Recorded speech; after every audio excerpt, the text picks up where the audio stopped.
मंत्रा face wash. ये कोई cosmetic नहीं, आयुर्वेदिक औषधि है। सीएम सोरेन ने आदिवासी संगठनों के डेलीगेट से की मुलाकात। मुख्यमंत्री के सामने रखी समस्याएं। सीएम बोले आदिवासी समाज को एकजुट होना होगा।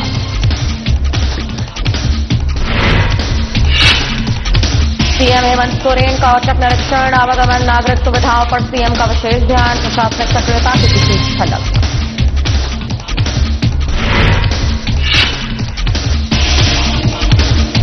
निकाय चुनाव से राजनीतिक सरगर्मी तेज। भ्रष्टाचार के खिलाफ बीजेपी ने निकाली पदयात्रा। चुनाव के लिए राजनीतिक पार्टियों ने कसी कमर।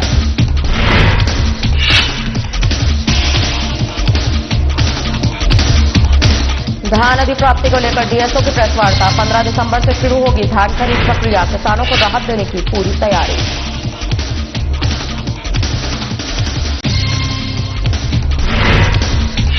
बारह करोड़ की अवैध निकासी का पर्दाफाश। फर्जी एडवाइस से उड़ाई गई सरकारी राशि। कल्याण विभाग कर्मियों से पूछताछ जारी।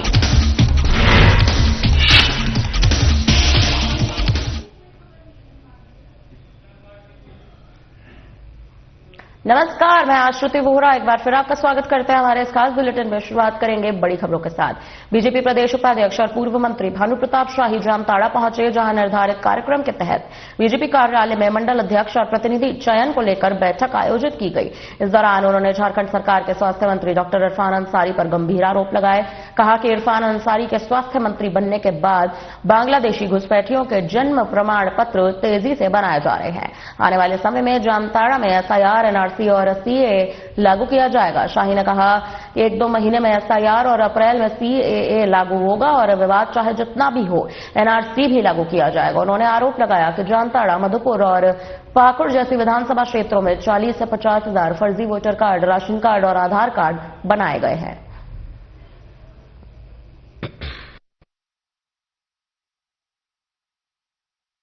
तीन प्रक्रिया है, एसआईआर, सीएए और अंतिम में एनआरसी। ये लोकसभा और विधानसभा से पूर्व जामताड़ा को होना है, चूंकि जामताड़ा, मधुपुर, पाकुड़ कई ऐसे विधानसभा हैं जहां एक एक विधानसभा में 40 से 50 हजार लोगों का वोट से लेकर के आधार कार्ड से लेकर के राशन कार्ड तक फर्जी बनाया गया है और इन तमाम चीजों के प्रमाण हैं। अब तो हद ये हो गया कि जब से आपके यहां का विधायक स्वास्थ्य मंत्री इरफान अंसारी बने हैं, तब से स्वास्थ्य विभाग के द्वारा बांग्लादेशियों को जन्म प्रमाण पत्र भी इलीगल तरीका से दिया जा रहा है। एक एक प्रज्ञा केंद्र से हजारों हजार लोगों को पैदा कर दिया जा रहा है, जिसका मां का पता नहीं, जिसका पिता का पता नहीं। आम इमली लिखा हुआ है मां पिता के नाम पर, वैसे लोगों को भी पैदा करके उनको जन्म प्रमाण पत्र दे दिया जा रहा है। किस लिए? ताकि वो एसआईआर से बचे, ताकि वो एनआरसी से बचे, ताकि वो सीएए से बचे। लेकिन इरफान अंसारी यह भूल रहे हैं कि वहां चाचा अमित शाह बैठे हुए हैं। वो चाहे जितना हाथ पैर यहां मार लेंगे, चाचा उनको पकड़ लेगा और चाचा जब पकड़ेगा तो भतीजा जेल में जाएगा और उनके लोग बांग्लादेश में जाएंगे। राज्य की स्वास्थ्य व्यवस्था को लेकर विधायक उज्जवल दास ने गंभीर चिंता जताई है। जी हां, आपको बता दें कि उन्होंने साफ तौर पर इस बात का जिक्र किया है कि इस वक्त स्वास्थ्य व्यवस्था को लेकर उज्जवल दास पर कहीं ना कहीं उनकी जो हालत है वो इस वक्त खराब है, वो पूरी तरह से लड़खड़ा गई है। सरकारी अस्पतालों में डॉक्टरों को भारी कमी वहां पर देखने को मिल रही है। विधायक ने इस बात की जानकारी भी दी है कि उनके विधानसभा क्षेत्र में भी लंबे समय से डॉक्टरों की नियुक्ति नहीं हुई है, जिससे आम जनता को इलाज के लिए भटकना पड़ रहा है। मरीजों को मजबूरन निजी अस्पताल का रुख करना पड़ रहा है, जहां इलाज महंगा हो चुका है। सरकार से मांग की है कि अस्पतालों में डॉक्टरों की नियुक्ति की जाए ताकि लोगों को बेहतर स्वास्थ्य सुविधाएं प्राप्त हो सके।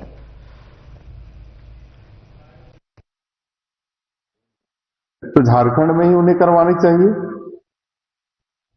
लेकिन झारखंड में ही उन्हें करवानी चाहिए, लेकिन झारखंड में वो अपना इलाज नहीं कराते हैं। दिल्ली जाते हैं, बॉम्बे जाते हैं, कहां जाते हैं, ये तो वही जाने। आज हमारा चतरा जिला डॉक्टर्स की कमी से जूझ रहा है। रिम्स 2 को सिम्स 2 कर दिया गया। तो सिम्स 2 बनाया जा रहा है। सिम्स 2 बनाया जा रहा है, किस लिए बनाया जा रहा है? डॉक्टर्स ही नहीं है तो फिर कौन इलाज करेगा वहां? और दूसरी बात यह है कि हमारे झारखंड में विभिन्न जिलों में हर प्रखंडों में कहिए अस्पताल हैं, छोटे छोटे अस्पताल हैं, कहीं कहीं बिल्डिंगें बन करके सड़ रही हैं, कहीं पर जो है सो चमगादड़ बसेरा किए हुए हैं, और कहीं डॉक्टर्स नहीं हैं। इतना चतरा जिला में तुम अस्पताल की भरमार है, लेकिन वहां पे डॉक्टर्स की उपलब्धता नहीं हो पा रही है। धनबाद के केंदुआजी में जारी गैस रिसाव की गंभीर समस्याओं को लेकर इस वक्त कोयलांचल बचाओ संघर्ष समिति के बैनर तले प्रभावित लोगों ने जोरदार आक्रोश मार्च निकाला है। चिल्ड्रन पार्क से शुरू हुए इस मार्च में सैकड़ों महिला, पुरुष और बच्चे शामिल हुए। जिला परिषद अध्यक्ष शारदा सिंह की मौजूदगी में आंदोलन को समर्थन मिला। प्रदर्शन के दौरान बीसीसीएल और डीजीएमएस के खिलाफ जमकर नारेबाजी हुई। लोगों ने गैस रिसाव तुरंत बंद करने, प्रभावित परिवारों को मुआवजा देने की मांग की। प्रदर्शनकारियों ने बताया कि जहरीली गैस से बच्चों और बुजुर्गों की सेहत पर गंभीर असर पड़ रहा है। कई परिवार घर छोड़ने को मजबूर हो चुके हैं। आज से बिल्कुल फूंक दिया है। पिछले 13 दिन से प्रबंधन का जो रवैया है वो कहीं सकारात्मक नहीं, और हम लोग के पक्ष में कोई भी काम नहीं किया। आज से हम लोग ने बिल्कुल फूंक दिया है। आने वाला समय में कल से हम लोग धरातल पर चरणबद्ध आंदोलन करेंगे, जिसका पैमाना इतना होगा कि दिल्ली भी हिल जाएगी। आज सचिव भी दौरा हुआ, क्या देखिए चीफ सेक्रेटरी का आश्वासन तो इतना मिला कि आप लोग अपने विषय में सोच लीजिए। देखिए डराने का काम वो भी करके गए। और हम एक ही चीज जानते हैं कि गैस रिसाव पहले बंद करें, फिर कोई बात होगा। इस पर कोई चर्चा नहीं कि विस्थापन पर।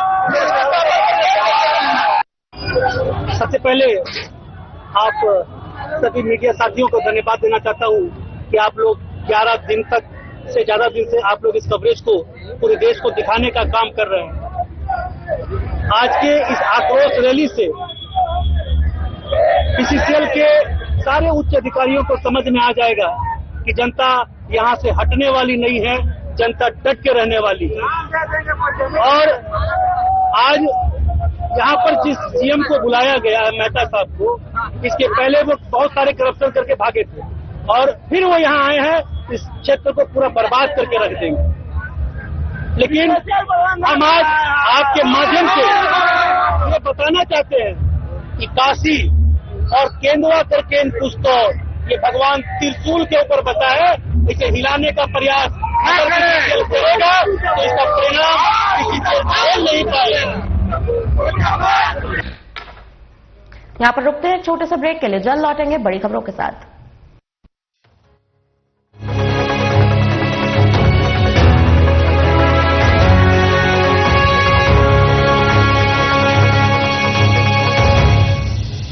सरकार ने किया वादा निभाया। झारखंड के इतिहास में पहली बार हजारों युवाओं को एक साथ मिली सरकारी नौकरी का जश्न मनाया। यहाँ के नौजवानों को इसी साल लगभग 16,000 लोगों की नौकरी। जिस तरीके से यहाँ पर बच्चों ने अपने उद्गार व्यक्त किए, इससे साफ झलकता है कि वर्तमान सरकार कितनी शिद्दत से और कितनी पारदर्शिता के साथ यहाँ के नौजवानों के भविष्य गढ़ने में लगा हुआ। इतने अच्छे से पारदर्शिता के माध्यम से सरकार ने जो एग्जाम कराई और इस एग्जाम के माध्यम से हजारों सपने साकार हो रहे हैं। मुझे आज नियुक्ति पत्र प्रदान किया गया है। मैं आज के दिन बहुत खुश हूँ। आज मुझे बहुत ही गर्व महसूस हो रहा है। इनके नियुक्ति पत्र देवे के लिए हमारे मुख्यमंत्री श्री हेमंत सोरेन जी के बहुत बहुत धन्यवाद देवीला। जोहार। किया हर सपने को साकार, देकर युवाओं को नियुक्तियों की बहार।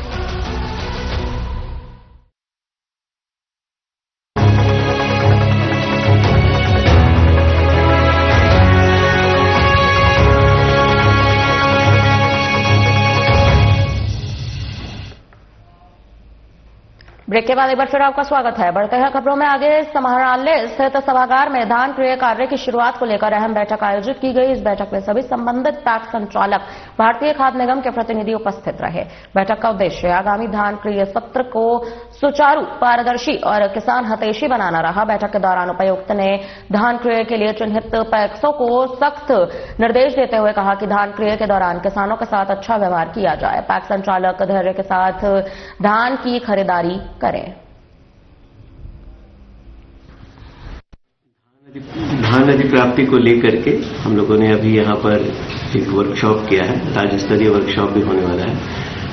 तो इसमें जितने भी लोग हैं, जितने स्टेक होल्डर्स हैं, वो सबकी बैठक हुई है और हम लोग कोशिश कर रहे हैं कि इसमें कोई बिचौलिया शामिल ना हो। किसानों को एक बार में उनकी पूरी राशि मिल जाएगी, उनका पेमेंट हो जाएगा। सेम डे वेरिफिकेशन होगा और ब्लॉक लेवल का जो वेरिफिकेशन है वो भी उसको विदिन 7 डे कंप्लीट होगा और पेमेंट उसका एक बार में एक मुश्त पूरा पेमेंट हो जाएगा। किसानों को जिन्होंने अपना ये धान का उत्पादन किया है, उनसे भी अपील है कि वह अपने धान को पूरा अच्छी तरह से सुखा दें, उसके अंदर उसकी पूरी सफाई कर दें ताकि उनको अधिक से अधिक मूल्य मिल सके और उनके धान में किसी प्रकार का दोष ना निकले और उनको वहां पर जाकर के सेंटर से न लौटना पड़े या परेशान न होना पड़े। देवघर शहर में शेयर मार्केट से जुड़ी सेवाओं को लेकर एक नए कार्यालय का आज शुभारंभ किया गया है। आपको बता दें, सिटी स्टाइल के बगल में स्थित इस शेयर मार्केट ऑफिस का उद्घाटन स्थानीय विधायक सुरेश पासवान ने किया। उद्घाटन कार्यक्रम के दौरान स्थानीय नागरिकों के साथ साथ व्यवसाय जगत से जुड़े कई लोग मौजूद रहे। इस मौके पर विधायक सुरेश पासवान ने कहा कि कार्यालय के माध्यम से लोगों को शेयर मार्केट से संबंधित सही और विश्वसनीय जानकारी, निवेश सलाह, प्रशिक्षण की सुविधा उपलब्ध कराई जाएगी। इसका उद्देश्य ये है कि आम लोग शेयर बाजार को बेहतर तरीके से समझ सकें, सुरक्षित निवेश कर सकें। उन्होंने आगे कहा कि देवघर जैसे शहर में इस तरह की सुविधा शुरू होने से युवाओं और निवेशकों को काफी लाभ होगा। देखिए, आज टावर चौक के बगल में सिटी स्टाइल के बगल में जो है आज शेयर बाजार का एक सेंटर जो है यहाँ खुला, ऑफिस खुला। इसमें लोग अपने सुविधा के लिए निवेश कर सकते हैं। यह एक बिजनेस के तौर पर जो है आप यहाँ शेयर बाजार जो है आप कर सकते हैं। इससे लोगों को काफी लाभ मिलेगा और यह ब्रांच जो है, कई ब्रांच यहाँ खोला गया है। दुबे जी यहाँ मैनेजर साहब हैं और कौन दुबे बताए, जीके दुबे साहब जो है मैनेजर साहब हैं और यह एक अच्छा पहल की गई है यहाँ के लिए, देवघर शहर के लिए।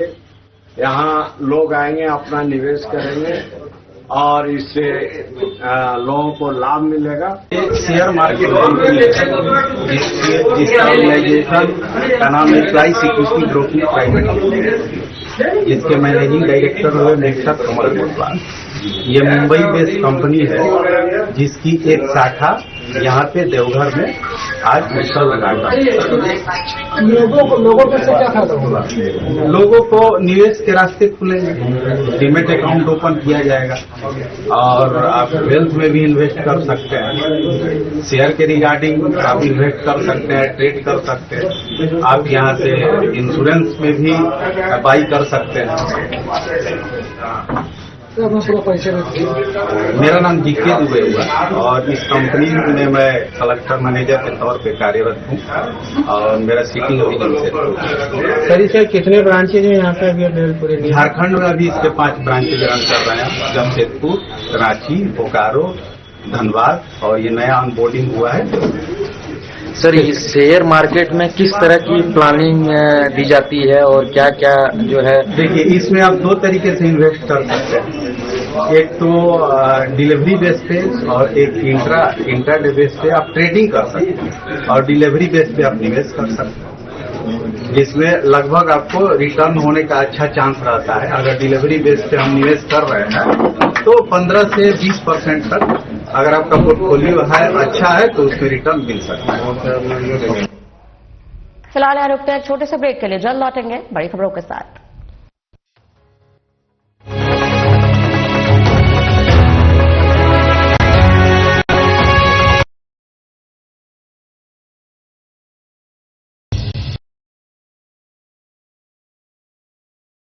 वादा निभाया। झारखंड के इतिहास में पहली बार हजारों युवाओं को एक साथ मिली सरकारी नौकरी का जश्न मनाया। यहाँ के नौजवानों को इसी साल लगभग 16,000 जिस तरीके से यहाँ पर बच्चों ने अपने उद्गार व्यक्त किए, इससे साफ झलकता है कि वर्तमान सरकार कितनी शिद्दत से और कितनी पारदर्शिता के साथ यहाँ के नौजवानों के भविष्य गढ़ने में लगा हुआ। इतने अच्छे से पारदर्शिता के माध्यम से सरकार ने जो एग्जाम कराई और इस एग्जाम के माध्यम से हजारों सपने साकार हो रहे हैं। मुझे आज नियुक्ति पत्र प्रदान किया गया है। मैं आज के दिन बहुत खुश हूँ। आज मुझे बहुत ही गर्व महसूस हो रहा है। इनके नियुक्ति पत्र देवे के लिए हमारे मुख्यमंत्री श्री हेमंत सोरेन जी के बहुत बहुत धन्यवाद देवीला।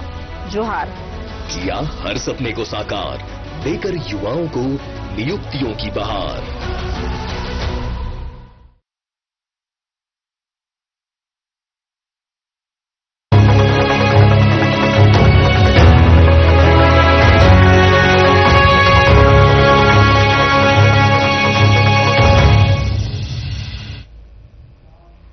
ब्रेक के बाद एक बार फिर आपका स्वागत है। बढ़ते हैं खबरों में आगे।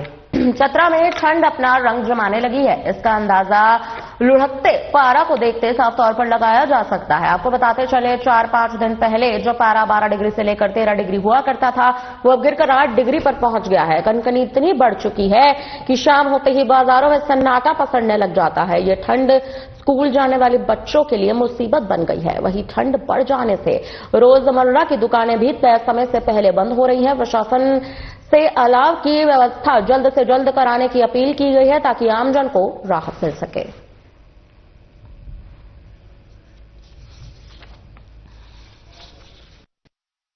जो ठंडा बढ़ा हुआ है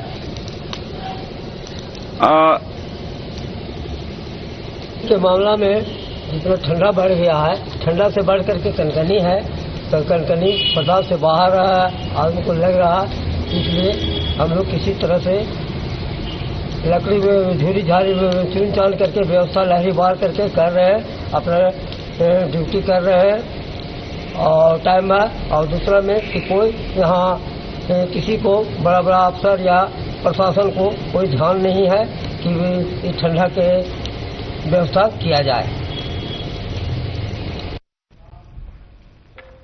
धनबाद के बरवा अड्डा थाना क्षेत्र के बाजार समिति स्थित फल मंडी के पास कचरे के ढेर में अचानक आग लग गई। देखते ही देखते आग की लपटें इतनी तेजी से फैल गईं कि बाजार समिति पर भी इस आग से खतरा महसूस होने लगा। गनीमत रही कि समय रहते दमकल की गाड़ी मौके पर पहुंचकर आग पर काबू पा लिया, वरना बड़ा हादसा हो सकता था। व्यापारियों की माने तो फल व्यापारियों की लापरवाही की वजह से हर साल इस तरह की घटना घटती है। गनीमत रही कि समय रहते आग पर काबू पा लिया गया, वरना जिस जगह पर आग लगी है ठीक उसके सामने ही तेल के कई गोदाम मौजूद थे। हम लोग को सूचना मिला जो बाजार समिति में आग लगा हुआ है। यहाँ पे लगा देते तो पता चला कि कचरा में आग लगा हुआ है। ये हर एक साल के रवैया है, इन लोग लगा के कचरा में आग इन लोग लगा देता है। अब सफाई के चलते लगा हुआ, तो जो भी लगा, तो बगल में लगा टायर दुकान है और एक टायर और लगा हुआ है, इनमें तेल गोदाम है। अभी लोग समझते नहीं है, उसमें कचरा साफ करने के चक्कर में लोग आग लगा देते हैं और उससे घटना बड़ी भी हो सकती है। हम लोग को सूचना मिला, आ गए हैं। अरे गाड़ी से नहीं होगा, दूसरी गाड़ी हम बुलाए। कितना भयावह है? भयावह तो पूरा है, बड़ा देखिए पूरा गुब्बारा फैल रहा है, पूरा धुआं का और रात का। कितनी देर में कंट्रोल होगा? अब ये कहना मुश्किल है, इसको तोड़ के बुताएंगे तब न, तोड़ के बुताएंगे तब पता चलेगा कि कितना देर में बुतेगा। कोडरमा का नवाडीही पंचायत आत्मनिर्भरता की दिशा में कदम बढ़ाते हुए मिनी अपशिष्ट जल उपचार संयंत्र लगाकर लोगों तक रियायत दर पर स्वच्छ पानी देगा, जिससे पंचायत सहित अन्य लोग स्वस्थ रहेंगे। आपको बताते चले, पंचायत की मुखिया ममता देवी ने फीता काटकर उद्घाटन किया। मुखिया ममता देवी ने कहा कि स्वच्छ पानी बिक्री होने से लोग इसे खरीद कर पी सकेंगे, साथ ही पंचायत विकास के लिए आर्थिक रूप से फंड भी इकट्ठा हो पाएगा। सरकारी फंड पर निर्भरता यहां पर कम भी होती नजर आएगी। आपको बता दूं कि पहले ही एनजीओ के द्वारा लगा हुआ था, सृजन महिला विकास मंच के द्वारा, तो बहुत दिन से बंद पड़ा था। तो हमने 15वीं राशि से इसको ठीक कराए हैं और अभी भी बहुत ऐसा आदमी है जो कुएं का पानी पी रहे हैं और बीमार पड़ रहे हैं। हम लोग आरओ वाला पानी यहाँ लगवाएं तो ताकि मतलब पानी पिएंगे स्वस्थ भी रहेंगे। और एक अच्छी बात यह है कि धनबाद के केंदुआडीह क्षेत्र में कोयला खदान से जहरीली गैस रिसाव की गंभीर घटना को लेकर शनिवार को झारखंड के मुख्य सचिव अविनाश कुमार के नेतृत्व में प्रशासनिक व तकनीकी अधिकारियों की उच्च स्तरीय टीम ने प्रभावित इलाकों का विस्तृत निरीक्षण किया। मुख्यमंत्री के निर्देश पर हुए इस दौरे में प्रभारी डीजीपी बीसीसीएल के सीएमडी धनबाद उपायुक्त एसएसपी सहित कई वरिष्ठ अधिकारी शामिल थे। निरीक्षण के दौरान टीम ने गैस रिसाव से प्रभावित क्षेत्रों का दौरा किया, स्थानीय लोगों से बातचीत कर उनकी समस्याएं व आशंकाएं सुनी। मुख्य सचिव ने कहा कि गैस रिसाव की घटना के पीछे प्राकृतिक कारण भी हो सकते हैं जिन पर पूर्ण नियंत्रण संभव नहीं है, लेकिन उपलब्ध तकनीकी और वैज्ञानिक तथ्यों के आधार पर सभी पहलुओं का गहन अध्ययन किया जा रहा है। उन्होंने कहा कि लोगों की सुरक्षा सरकार की सर्वोच्च प्राथमिकता है। वर्तमान स्थिति की समीक्षा कर यह तय किया जाएगा कि प्रभावित लोगों की सुरक्षा कैसे सुनिश्चित की जाए और आवश्यकता पड़ने पर उन्हें सुरक्षित स्थानों पर किस प्रकार से स्थानांतरित किया जाए। इसके लिए केंद्र सरकार, राज्य सरकार, बीसीसीएल प्रबंधन और स्थानीय लोगों के बीच आपसे समन्वय से निर्णय लिया जाएगा। निरीक्षण के बाद मुख्य सचिव ने राहत शिविर पहुंचकर प्रभावित ग्रामीणों से सीधा संवाद किया, ग्रामीणों की बातों को सुना, भरोसा दिलाया कि प्रशासन इस संकट से निपटने के लिए पूरी तरह से सक्रिय है। लोगों को न्यूनतम कठिनाई हो इस दिशा में हर संभव कदम उठाए जाएंगे।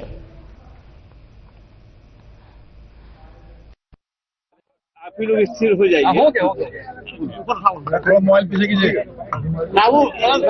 लाइए ना नीचे कीजिए, आराम से आप हो गया, पकड़ लिए। सर क्या चीजें समझ आई यहाँ पे सर? देखिए, माननीय मुख्यमंत्री जी को स्थानीय जनप्रतिनिधि लोगों ने और भारत सरकार के भी प्रतिनिधि के माध्यम से यह जानकारी प्राप्त हुई कि यहाँ पर विगत दिनों कुछ घटना घटित हुई थी, जिसके बारे में आप सब जानते हैं।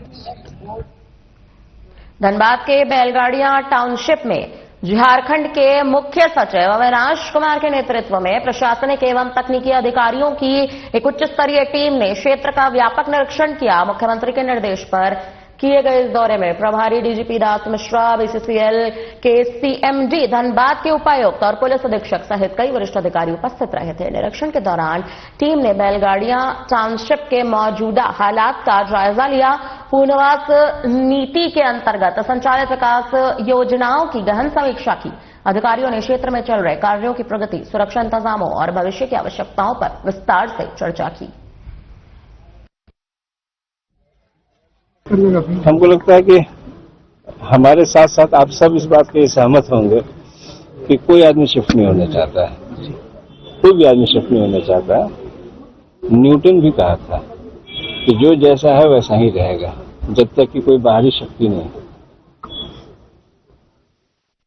अगर सब कुछ सामान्य है तो जो जहां है वैसे ही रहना चाहता है, लेकिन असामान्य होने की परिस्थिति में शायद मजबूरन कभी कभी ऐसे निर्णय लेने पड़ते हैं जिसमें कष्ट तो जरूर है, लेकिन शायद भविष्य सुनहरा हो और भविष्य बेहतर। निरसा के पंचेत ओपी क्षेत्र अंतर्गत पतलाबाड़ी मोड़ के पास एक दर्दनाक सड़क हादसे में 2 युवक की मौत हो गई है, जबकि एक युवक गंभीर रूप से घायल बताया जा रहा है। घायल युवक को इलाज के लिए अस्पताल में भर्ती कराया गया। स्कूटी पर सवार 3 युवक तेज रफ्तार से आ रहे थे। इसी दौरान स्कूटी अनियंत्रित हो गई। सामने से आ रहे वाहन ने जोरदार टक्कर मारी। टक्कर इतनी भीषण थी कि स्कूटी सवार तीनों युवक सड़क पर गिर गए। घटना की सूचना मिलते ही पुलिस मौके पर पहुंची। घायल युवक को अस्पताल पहुंचाया गया। पुलिस ने दोनों शवों को कब्जे में लेकर पोस्टमार्टम के लिए भेज दिया है। आगे की जांच में पुलिस जुट चुकी है। 3 জনের মধ্যে 2 জন স্পট ডেট করে গেছিল, একজনের যান চলছিল। তো আমরা সবাই মিলে পাবলিক মিলে সবাইকে ওকে উঠিয়ে পুঠিয়ে আমাদের বড়বাবু যে ছিল থানা প্রভারী ও ছিল, উঠিয়ে পরে আমাদের কৈলাস দা মুখিয়াজি ও ছিল, সবাই মিলে পরে আমরা ওকে পাঠালাম। এবার তো ওটা জানি না কোন হসপিটাল নিয়ে এখানে গিয়েছে, लेकिन ওর যান চলছিল। তারপরে এসে পরে দেখলাম চোখ থেকে রক্ত, একটা ছাগলকেও মেরেছে, বুঝলে। এবার সবাই তো সম্ভাবনা তো করতে পারছে না জিনিসটা যে কোন গাড়িতে মেরেছে। ওইটু গুটাই হলো যে আমরা দিকে পুরো ওটা দেখলাম, আমরা সাহায্য করলাম সবাইকে। রোড জ্যাম হচ্ছিল, আমরা ক্লিয়ার করালাম, মানুষের কোনো আপত্তি হতে দিইনি। তোমার নাম? আমার নাম আলম হোসেন। एक्सीडेंट मोटरसाइकिल वाला विपरीत दिशा से आ रहे थे, उसी के क्रम में यहाँ स्पीड का नियंत्रण कौन गाड़ी मारा पता नहीं चला, कौन गाड़ी मारा अभी तक। डेड बॉडी अभी नहीं, डेड बॉडी तो हॉस्पिटल ले गए। फिलहाल के लिए इतना ही, मुझे दीजिए इजाजत, नमस्कार।